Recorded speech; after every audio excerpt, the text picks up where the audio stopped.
Welcome back to the topic maths classes. Hope आपने last video देख ली होगी जिसमें हमने एक स्पेशल टाइप ऑफ क्वेश्चन किया था जो कभी कभी सीबीएसई वैसे भी पूछ लेता है। अगर आपको उसको उसकी ट्रिक नहीं पता है तो आप उसको नहीं कर पाते हो। ठीक है बेटा जी। सो विद दैट हमारे जो डायरेक्ट क्वेश्चंस आते हैं हमारे या जो भी कॉन्सेप्ट्स हैं हमारे चैप्टर 3 के अंदर हमने वो कंप्लीट कर लिए, राइट। और आज की वीडियो से हम अपना वर्ड प्रॉब्लम स्टार्ट करेंगे, राइट। अगर आप स्टैंडर्ड के स्टूडेंट्स हैं तो स्टैंडर्ड के स्टूडेंट्स के लिए वर्ड प्रॉब्लम ही मेनली आती है। जो हमने बाकी किया है वो भी इंपॉर्टेंट है। पता नहीं कौन से सेट में क्या आ जाए, आपके सेट में हो सकता है वहां से आ जाए, या वैसे अगर मेनली वर्ड प्रॉब्लम्स ही पूछी जाती है। ठीक है बेटा। तो अब हम एक या दो वीडियो में दो वीडियो के अंदर प्रॉब्लम्स ही करने वाले, राइट। बेसिकली जो आपने पढ़ा है उसी का एप्लीकेशन है। एलिमिनेशन मेथड हो या सब्स्टिट्यूशन मेथड हो, ग्राफिकल मेथड तो बाय नेम ही आता है तो उसको तो वैसे ही करना होता है, लेकिन अभी हम एलिमिनेशन का या सब्स्टिट्यूशन का यूज करेंगे to solve the word problems. ठीक है बेटा जी। अगर आपको चैनल पसंद आ रहा है, आपको थोड़ा कॉन्फिडेंस भी आ रहा है, चैनल से आपको हेल्प मिल रही है, तो please do share this with your friends. ठीक है बेटा। तो उससे टीचर्स को भी कॉन्फिडेंस आता है, वो भी और थोड़ा अपने एफर्ट्स डालने की कोशिश करता है। ठीक है बेटा जी। तो चलिए शुरू करते हैं अपनी वर्ड प्रॉब्लम्स। और अपनी वीडियो क्वालिटी को आप 720 पिक्सल पे सेट कर लीजिए ताकि आपको बोर्ड अच्छे से क्लियरली दिखाई दे। ठीक है बेटा जी। तो चलिए देखो क्या है। देखो जब भी हम वर्ड प्रॉब्लम की बात करते हैं कि वर्ड प्रॉब्लम्स बहुत से बच्चों का फियर होता है। ठीक है। काफी बच्चों को फोबिया होता है वर्ड प्रॉब्लम्स के लिए। ठीक है। तो सबसे पहली बात, उसके लिए आपको इंग्लिश आपकी थोड़ी अच्छी होनी चाहिए। अगर आपको इंग्लिश आती है तो लाइन बाय लाइन आप अपनी वर्ड प्रॉब्लम को रीड कीजिए, उसको 2-3 बार अच्छे से पढ़िए ताकि आपको क्लियर हो कि आपको क्या दिया हुआ है और क्या आपसे नहीं बताना है। ठीक है बेटा जी। तो it is very important to read the आपकी जो भी प्रॉब्लम है वेरी केयरफुली। ठीक है बेटा जी। तो चलिए let's read together. A part of monthly hostel charges is fixed. ठीक है। हॉस्टल चार्जेस की बात हो रही है तो उसमें एक पार्ट तो फिक्स है and the remaining depends on the number of days one has taken food in the mess. ठीक है। मतलब एक कुछ फ्यू रुपीज तो आपको देने ही देने और बाकी डिपेंड करेंगे आप कितने दिन मेस में खाना खाते हो। ठीक है बेटा जी। तो when a student it takes food for 20 days, अगर कोई एक बच्चा हमारा 20 डेज के लिए फूड ले रहा है फ्रॉम द मेस, तो शी हैज टू पे ₹1500, देन शी इज पेइंग ₹1500। ठीक है बेटा। एक तो फिक्स पार्ट दे दिए और साथ में प्लस जो 20 डेज के लिए उसने फूड लिया वो उसको मिलाकर के ₹1500 पे कर रहे हैं, right. Then we have while another student B who takes food for 26 days. जो दूसरा स्टूडेंट है उसने 26 डेज के लिए फूड लिया एंड पेज ₹1800, और वो कितना हमें पे कर रहा है? 1800 पे कर रहा है। ठीक है। तो फाइंड द फिक्स चार्जेस, यहां से आपको समझ में आता है, एंड कॉस्ट ऑफ फूड की ये हमारी क्या है चैप्टर 3 की प्रॉब्लम है। आपको दो चीजें फाइंड करनी है तो दो वेरिएबल्स आपके आने वाले हैं। ठीक है बेटा जी। जो भी फाइंड करना हो आप उसको एक्स वाई ले लोगे। ठीक है। सबसे इंपॉर्टेंट ये होता है let fix charges is equal to, हम ले लेते हैं कितना, एक्स रुपीज। हाँ जी, एक्स रुपीज बोल दिया हमने। And cost of food per day, and cost of food per day अगर आप लेते हो जो पर डे पे डिपेंड करती है, cost of food per day. ठीक है बेटा जी। तो दैट इज लाइक उसको हम अनदर वेरिएबल से रिप्रेजेंट कर देते हैं ₹वाई। ठीक है बेटा। समझ में आया। अब आपको क्या यहाँ से दो इक्वेशन बनानी है और सॉल्व करना आपको आता ही है, बिकॉज अभी आप प्रीवियस चैप्टर्स देख के आ रहे हो तो सॉल्यूशन तो आपको आता ही होगा। ठीक है बेटा जी। तो चलिए देखिए अब हमें क्या, अगर हम स्टूडेंट ए की बात करते हैं तो उसने 20 डेज के लिए खाना लिया और उसने कितने रुपीज पे किए, हमारा 1500। तो अगर 4 स्टूडेंट हम ए लिखते हैं इक्वेशन से, अगर हम लिखेंगे हाँ जी, तो देखो जो एक्स रुपीज है वो तो हर किसी को पे करने हैं, उतना तो आपको देना ही देना है, आप खाना खाएं मैस में या ना खाएं। ठीक है बेटा जी। लेकिन ये फिक्स चार्जेस तो आपको पे करने ही है, राइट। तो अगर हम स्टूडेंट के लिए एक्स रुपीज दे रहे हैं वो, राइट, दे रही है, सॉरी शी इज फीमेल। हाँ जी। एंड फॉर 20 डेज, कितने दिन के लिए उसने खाना खाया है मैस के अंदर? 20 डेज के लिए। तो हमारा एक डे के लिए, 1 डे के लिए वाई रुपीज देने, तो 20 डेज के लिए कितने रुपीज देने होंगे? 20 वाई, तो x प्लस 20 वाई, और मिला के कितने रुपीज शी इज पेइंग? ₹1500। तो x plus 20 Y equal to 1500। ये हो गई हमारी इक्वेशन फर्स्ट। होप आपको ये समझ आ गई होगी कैसे मैंने बनाई है। दिस पार्ट इज फिक्स, वो तो हर किसी को देना है। y depends on the number of days, तो अगर उसने 20 डेज के लिए खाया है खाना तो मिला के वो कितने रुपीज दे रही है? 1500। ठीक है। तो 4 स्टूडेंट बी, अगर हम 4 स्टूडेंट बी की बात करते हैं तो वो फिक्स चार्जेस तो देखो उसने भी देने हैं। हाँ जी, फिक्स चार्जेस तो हर किसी को देना ही देना है। प्लस अभी हमारे क्या हो गया, कितने दिन के लिए उसने खाना खाया? For 26 days. तो ये कितना हो जाएगा? x plus 26 Y is equal to हमारा कितना हो गया? 1800 हो गया। This is equation second. ठीक है बेटा जी। क्लियर। बस अब तो दोनों इक्वेशन आ गई, आपको ये बताना है find the fix charges and cost of food. अब दोनों इक्वेशन आ गई है, अब आप एलिमिनेशन यूज करो, आप सब्स्टिट्यूशन यूज करो, कुछ भी यूज करके इसको सॉल्व कर लीजिए। ठीक है बेटा जी। देखो ऑलरेडी यहाँ पर एक्स का कोएफिशिएंट सेम है, तो हम क्या करते हैं, हम सिर्फ सीधे माइनस कर देते हैं। इक्वेशन आप लिखना subtracting equation first from equation second we get, ठीक है बेटा जी, आप वर्डिंग्स में लिखिएगा, राइट। तो अभी ये सेकंड क्या है मेरी, x plus 26y equals to 1800, right. First equation क्या है, x प्लस, मैं एलिमिनेशन मेथड अभी यूज कर रहा हूँ बिकॉज हमारा ये ऑलरेडी x का जो कोफिशिएंट है वो सेम है, ठीक है बेटा। तो अभी जिसको माइनस कर रहे होते हैं उसके साइन चेंज हो जाते हैं, तो माइनस माइनस माइनस हो गए, x माइनस एक्स कैंसिल हो गया, ठीक है। 26 माइनस 20y, ये 6y हो गया। ये एलिमिनेशन मेथड में काफी अच्छे से मैंने समझाया हुआ है, तो अगर आपने वो वीडियो नहीं देखी है तो वो देख लीजिएगा।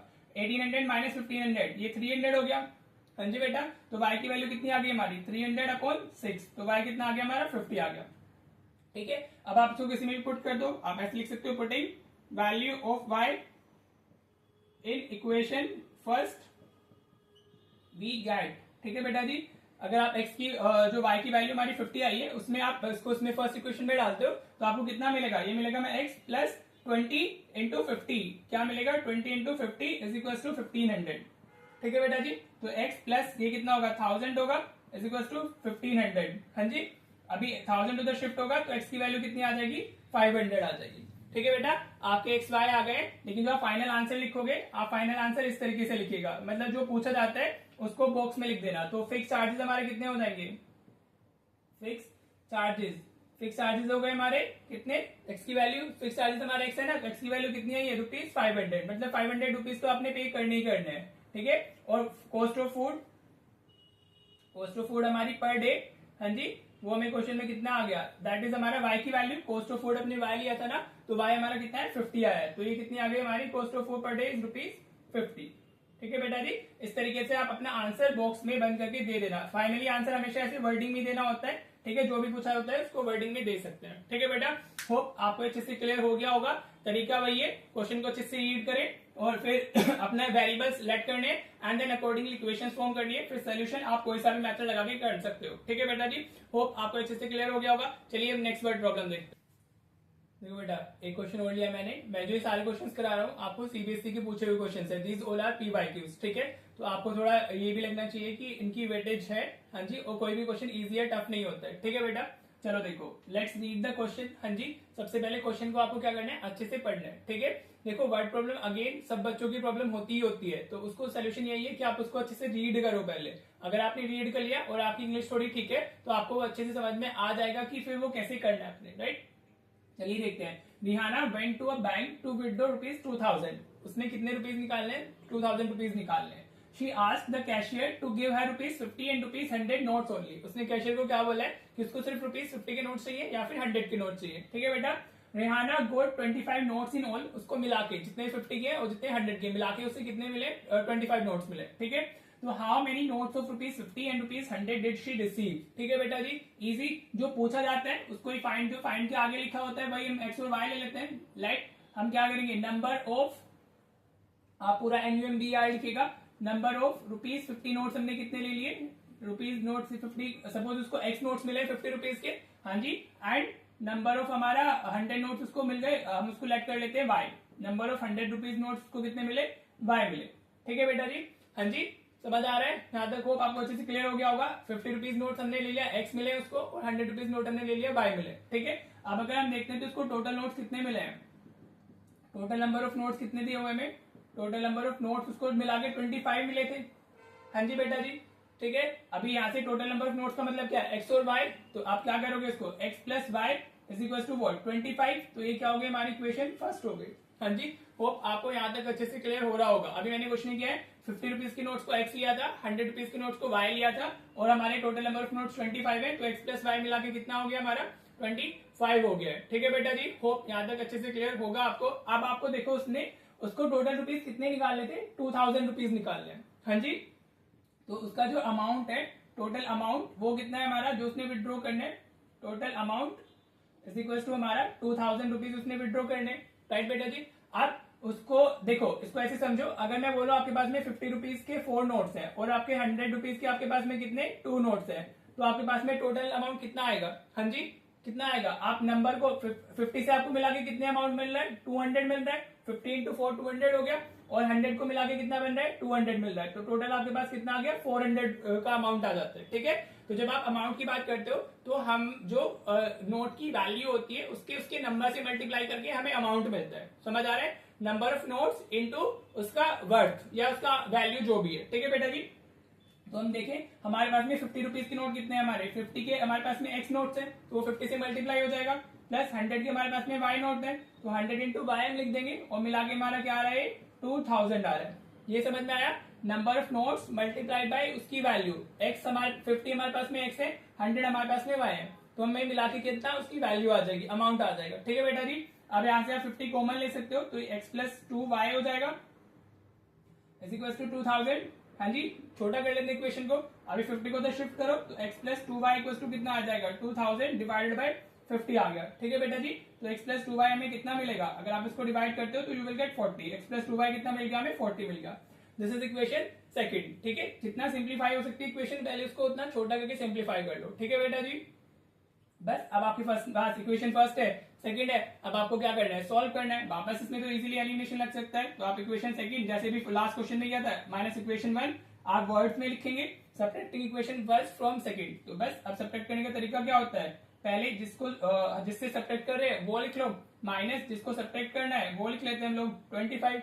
हाँ जी, माइनस माइनस तो ये कैंसिल हो गया, 2y माइनस वाई, तो y कितना आ गया हमारा 15 आ गया। ठीक है बेटा जी, अब y 15 है तो इसको फर्स्ट में पुट कर दो। आप ऐसे यहाँ पर इधर देख लीजिए, आप क्या लिखना है आपको सिर्फ पुटिंग, इसके बाद y की वैल्यू 15 आ गई ना। ये तो देखो सोल्यूशन का पार्ट है, ये एलिमिनेशन मेथड मैंने अच्छे से पूरा एक वीडियो बनाई हुई है तो उसको देख लीजिएगा आप, आपको अच्छे से क्लियर हो जाएगा। Putting value of y in equation हम लोग फर्स्ट में पुट कर दे रहे हैं, तो x प्लस वाई 25 है, सीधे दिख ही रहा है वैसे तो x plus 15 is equal to 25, तो x की वैल्यू कितनी आ गई हमारी 10 आ गई, 15 उधर शिफ्ट होगा ना तो x की वैल्यू कितनी आ जाएगी 50 आ जाएगी, राइट। लेकिन आंसर जैसे मैंने भी लास्ट क्वेश्चन में बताया था वैसे ही लिखना है, तो आप लिखोगे ₹50 नोट्स उसको कितने मिले हैं, दैट इज इक्वल टू हमारे पास में 10 एंड ₹100 नोट्स उसको कितने मिले हैं, वो हमें मिले हैं उसको 15। ठीक है बेटा जी, तो होप आप इस तरीके से बॉक्स में अपना फाइनल आंसर देंगे। ठीक है बेटा जी, होप आपको अच्छे से क्लियर हो गया होगा। ठीक है, तो चलिए अभी मैं एक क्वेश्चन और कराता हूँ ताकि आपको वर्ड प्रॉब्लम्स अच्छे से क्लियर हो जाए। और फॉर इफ यू आर हमारा लाइक स्टैंडर्ड स्टूडेंट्स, तो स्टूडेंट उसके लिए तो ये बहुत ही इंपॉर्टेंट है वर्ड प्रॉब्लम्स, और ये सारे स्टैंडर्ड के पेपर से ही मैंने उठाए हुए हैं। ठीक है बेटा जी, तो चलो देखते हैं फिर नेक्स्ट वर्ड प्रॉब्लम। देखो बेटा, ये भी सीबीएसई 24 के पेपर में आया क्वेश्चन, कितना इजी क्वेश्चन है हमारा। Half of the difference between the two numbers is 2। हमारे पास में दो नंबर है जिनका अगर हम डिफरेंस का हाफ लेते हैं तो हमें 2 मिल रहा है। ठीक है, the sum of the greater number and twice the smaller number, जो बड़ा नंबर है और अगर हम जो छोटा नंबर है उसको 2 से मल्टीप्लाई करते हैं तो उनको दोनों का सम मिला के 13 है, राइट। तो फाइंड द नंबर्स, बहुत ही ज्यादा इजी क्वेश्चन है, 3 मार्क्स के लिए था, जिस भी बच्चे के सेट में होगा उसने तो इजीली 3 मार्क्स मिल गए होंगे ना। हाँ जी, तो भाई अब इसमें क्या हमें 2 नंबर्स दिए हुए हैं। हाँ जी, तो हम क्या करेंगे, let greater number be X, let greater number को हमने क्या बोला एक्स बोल दिया। हाँ जी, 2 नंबर से 2 वेरिएबल्स में बना लेते हैं, and smaller number is Y, and smaller number को हमने क्या ले लिया है, दैट इज हमारा Y.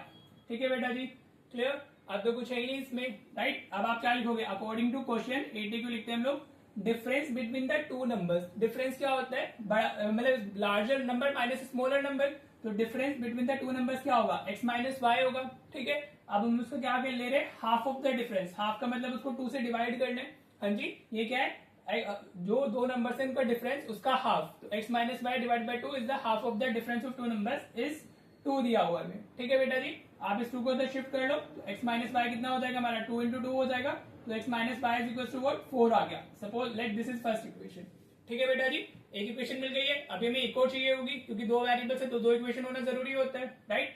Now the next line is the sum of the greater number, आप उसके अकॉर्डिंग ही लिखते जाओ, क्वेश्चन के अकॉर्डिंग अपना जो भी दिया हुआ है। Sum of the greater number means x plus, right, and twice the smaller number, x plus 2y is 13, इसका मतलब इक्वल होता है। ठीक है बेटा जी, what I have written over है, sum of the greater number and twice the smaller is 13। ठीक है, this is our equation second. ठीक है बेटा जी, बस आपको 2 इक्वेशंस मिल गई हैं, आप तो इसको सॉल्व कर ही सकते हो। लास्ट 2 क्वेश्चन में देखा ही ना कैसे सॉल्व करना है, एक्स का कोएफिशिएंट सेम है ना, माइनस करोगे तो एक्स की वैल्यू मिल जाएगी, एक्स की वैल्यू पुट करोगे तो वाई की वैल्यू मिल जाएगी। ठीक है बेटा जी, चलिए इसके आंसर्स आप लोग फाइंड कीजिएगा और उनको कमेंट बॉक्स में डालिएगा, आंसर्स आप कमेंट बॉक्स में डालोगे। ठीक है बेटा जी, कुछ काम तो आपको करना पड़ेगा ना, मेरे करने से आपको मैथ्स नहीं आने वाला है, मैं सिर्फ आपको करवा सकता हूँ, बाकी मैथ्स आपको तभी आएगा जब आप खुद से सारे क्वेश्चंस को प्रैक्टिस करोगे। ठीक है, और अपना दिमाग चलाना स्टार्ट करोगे। सीबीएसई इज बिकमिंग द हमारा कॉन्सेप्चुअल, ठीक है, वो सारे के सारे कॉन्सेप्चुअल क्वेश्चंस पूछ रहा है, तो आपको कॉन्सेप्चुअल क्लैरिटी होना बहुत जरूरी है। And again practice, maths is all about practice, जितनी आप प्रैक्टिस करोगे उतना अच्छा आपका स्कोर हो जाएगा, ठीक है बेटा जी। तो अभी मैंने ये 3 आज वर्ड प्रॉब्लम्स कराई हैं, 3 हम एक नेक्स्ट वीडियो में भी करते हैं, फिर काफी आपको थोड़ा सा क्लैरिटी आ जाएगी वर्ड प्रॉब्लम्स को लेके, because this is the biggest phobia I have seen in my students, ठीक है। तो वो वर्ड प्रॉब्लम जब भी वर्ड प्रॉब्लम्स की बात आती है तो बच्चे थोड़ा सा मतलब फिर रिलेक्टेंट से हो जाते हैं करने के लिए, ठीक है बेटा, वो चाहते नहीं है करना, राइट, लेकिन करनी होती है बिकॉज इंपॉर्टेंट, ठीक है बेटा जी। तो इसका जो आंसर है वो आपको कमेंट बॉक्स में डाल लें, और फिर मिलते हैं हम लोग नेक्स्ट वीडियो में। Thank you so much for watching the video.